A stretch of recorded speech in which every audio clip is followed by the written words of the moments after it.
ناظرین، خیالات کی جنگ میں کتاب ہتھیاروں کا کام دیتی ہے۔ عبادت وہاں نہیں پہنچاتی جہاں غم پہنچاتا ہے۔ تمہیں ہمیشہ وہ کام کرنا چاہیے جو تم سوچتے ہو تم نہیں کر سکتے۔ سلامتی اسی میں ہے کہ اپنا منہ بند رکھو۔ جب تک مچھلی کا منہ بند رہتا ہے وہ کانٹے کی گرفت میں نہیں آتی۔ جیسا سوچو گے ویسا بنو گے۔ تمہارے خیالات ہی تمہاری تقدیر ہے۔ محبت جب روح کی ہو تو انسان دوبارہ کسی سے محبت کرنے کے قابل نہیں رہتا۔ توبہ کے لیے گناہ کرنا ضروری نہیں۔ توبہ تو بذات خود ایک عبادت ہے۔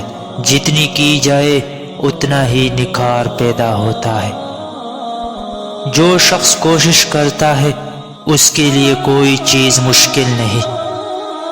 اگر کوئی یہ کوشش کرتا ہے کہ سب اس سے اچھا سمجھے تو وہ بے وقوفوں کا سردار ہے۔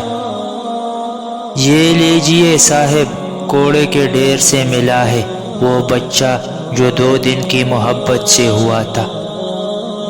خالق کے ساتھ ادب کا دعویٰ غلط ہے جب تک تو مخلوق کے ساتھ ادب کا خیال نہ رکھے۔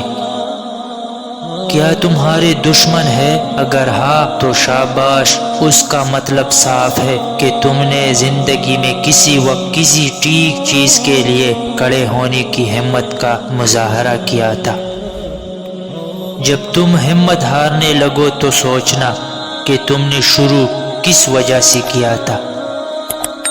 پہلے تحقیق کر لو کہ تم ٹھیک دلیل پر اڑ رہے ہو، اور پھر کبھی کسی صورت پیچھے نہ ہٹنا۔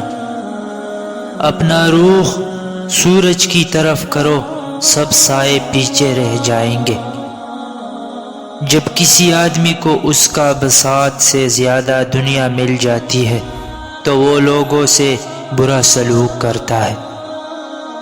جسم کی ایک جگہ پر درد اٹھنا شروع ہو جائے تو سمجھ جاؤ تمہیں کوئی شدت سے یاد کر رہا ہے، اور وہ ہے گردن کی پچھلی جانب۔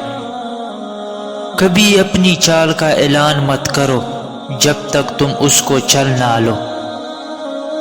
جو آدمی ارادہ کر سکتا ہے اس کے لیے کچھ بھی ناممکن نہیں۔